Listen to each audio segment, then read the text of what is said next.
Assalamualaikum warahmatullahi wabarakatuh.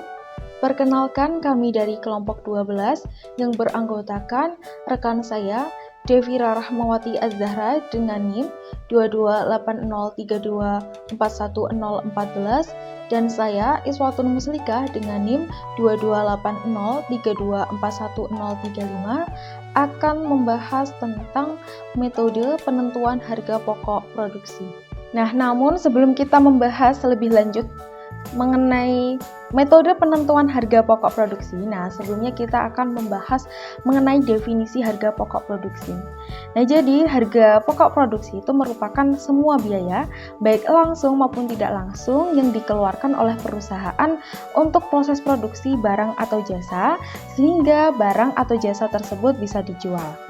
Nah, penentuan harga pokok produksi ini dapat memudahkan si perusahaan untuk melakukan pengontrolan produksi.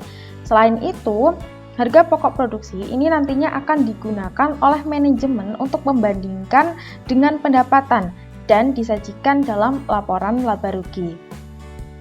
Nah, harga pokok produksi itu ditentukan sebelum perusahaan menentukan harga jual. Nah, di sini itu banyak perusahaan yang salah dalam penentuan harga pokok produksi karena mereka itu mengira bahwa harga pokok produksi itu sama dengan harga jual. Nah, padahal sebenarnya keduanya itu berbeda karena harga jual itu telah ditambah dengan keuntungan yang diinginkan, sedangkan harga pokok produksi tidak. Baik, untuk selanjutnya kita akan membahas mengenai berbagai unsur dalam harga pokok produksi. Nah, jadi dalam harga pokok produksi itu terdapat 3 unsur. Yang pertama, biaya bahan baku langsung. Biaya bahan baku langsung adalah biaya bahan yang secara langsung dipakai untuk memproduksi suatu barang jadi yang siap dipasarkan. Nah, semua bahan baku tersebut yang dipakai secara fisik itu dapat diidentifikasikan sebagai bagian dari produk jadi. Contoh, bahan baku kayu bagi perusahaan mebel. Kemudian yang kedua itu biaya tenaga kerja langsung.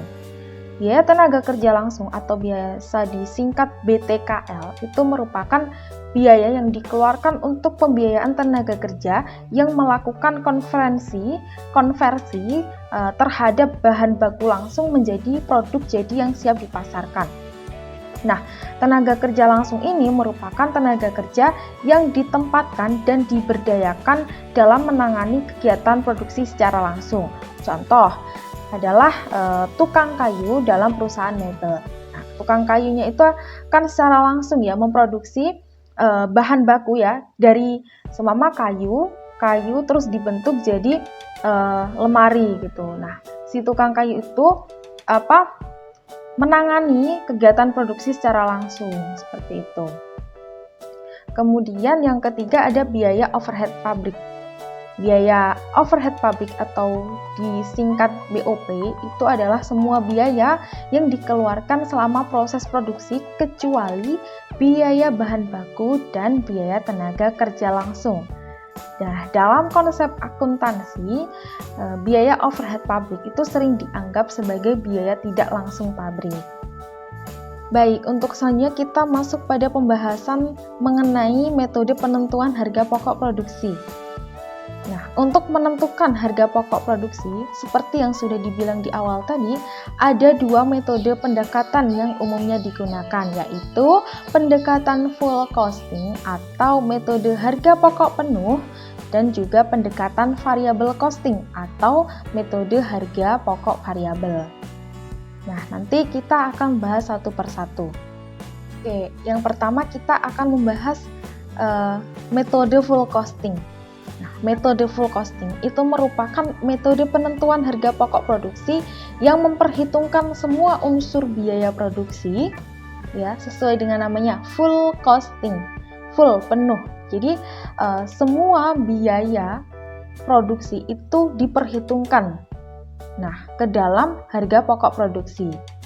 Nah, biaya tersebut itu terdiri dari biaya bahan baku, biaya tenaga kerja langsung, dan biaya overhead pabrik, baik BOP tetap maupun BOP variabel. Nah, ini merupakan unsur-unsur biaya produksi yang diperhitungkan dalam perhitungan harga pokok produksi dengan menggunakan metode full costing.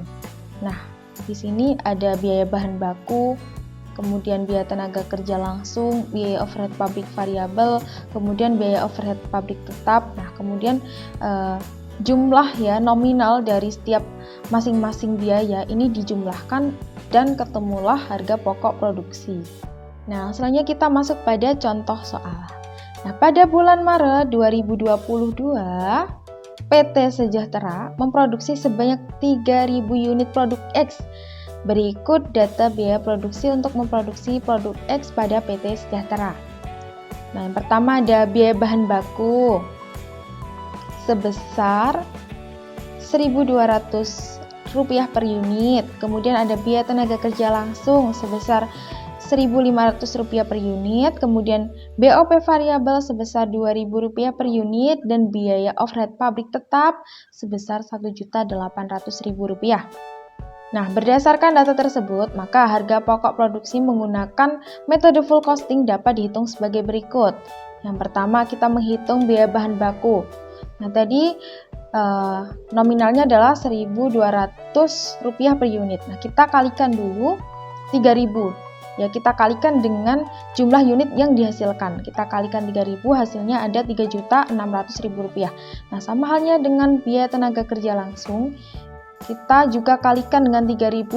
Nah, ketemunya ada Rp4.500.000. Kemudian overhead pabrik variabel juga kita kalikan dengan 3.000. Ketemunya 6 juta. Nah, untuk biaya overhead pabrik tetap tidak perlu kita kalikan, ya, nominalnya ada 1.800.000. Nah, nominal-nominal tadi kita hitung ya, dan ketemulah harga pokok produksi sebesar Rp15.900.000.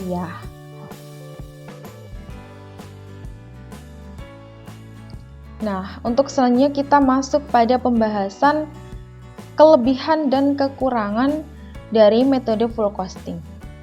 Oke, dalam penerapannya, metode full costing ini memiliki beberapa kelebihan.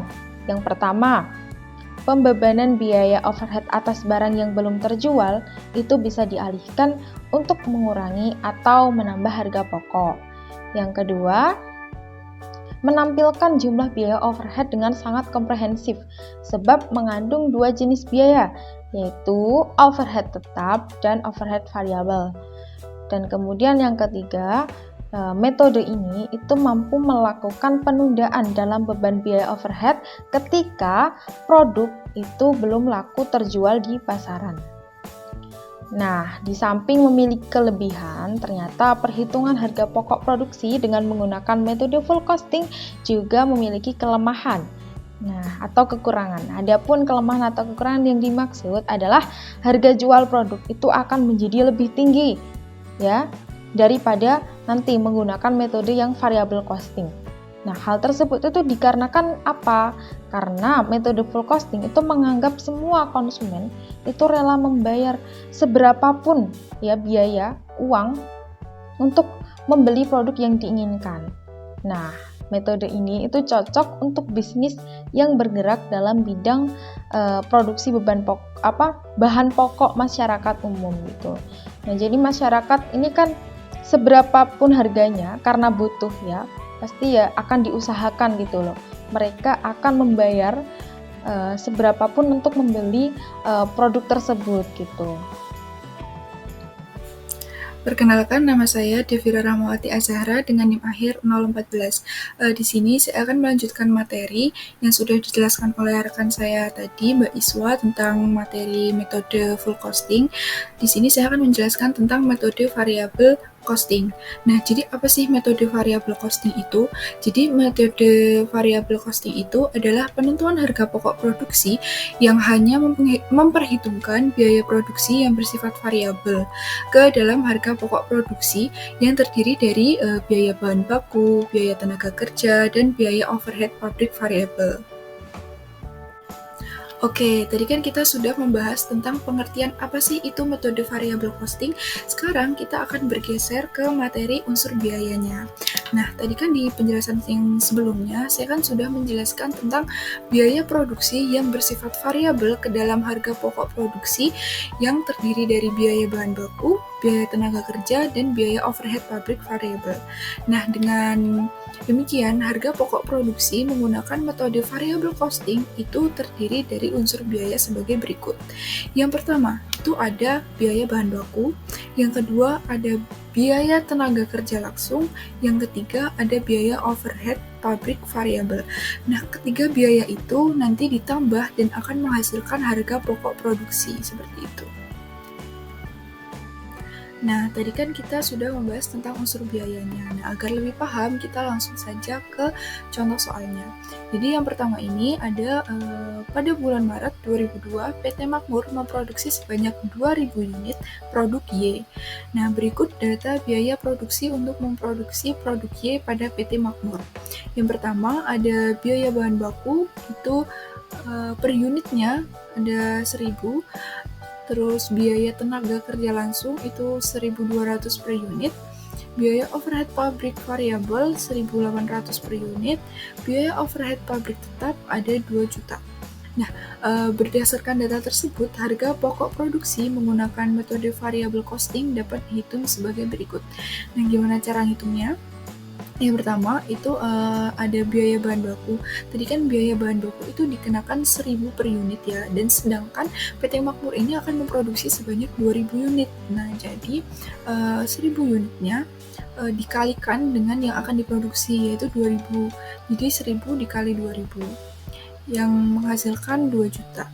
Yang selanjutnya ada biaya tenaga kerja langsung. Tadi biaya tenaga kerja langsung itu dikenakan 1.200 per unit dikali juga dengan yang akan diproduksi sebanyak 2.000. Jadi 1.200 dikali 2.000 yang akan menghasilkan 2.400.000. Yang selanjutnya ada biaya overhead pabrik variabel. Tadi kan biaya overhead pabrik variabel itu 1.800 per unit. Nah, itu juga dikali dengan yang akan diproduksi oleh PT Makmur sebanyak 2.000. Jadi 1.800 dikalikan dengan 2.000 yang akan menghasilkan 3.600.000. Nah, jadi dari biaya-biaya yang udah kita hitung tadi itu nanti dijumlah yang akan menghasilkan harga pokok produksi sebanyak 8 juta. Oke, yang selanjutnya kita beralih ke materi kelebihan dan kekurangan metode variable costing. Nah, di sini kita memaparkan 3 kelebihan dari metode variable costing. Yang pertama itu adalah metode ini dapat merencanakan laba untuk jangka pendek. Yang kedua adalah metode ini dapat digunakan untuk pengendalian biaya sebab variable costing itu membagi biaya tetap menjadi 2 golongan, yaitu discretionary fixed cost dan committed fixed cost. Yang ketiga, metode ini dapat digunakan sebagai bahan pertimbangan dalam pengambilan keputusan jangka pendek, seperti memutuskan penentuan harga jual produk jangka pendek dan penentuan untuk membeli atau memproduksi produk sendiri. Nah, selain memiliki kelebihan, penentuan harga pokok produksi menggunakan metode variable costing ini juga memiliki beberapa kelemahan.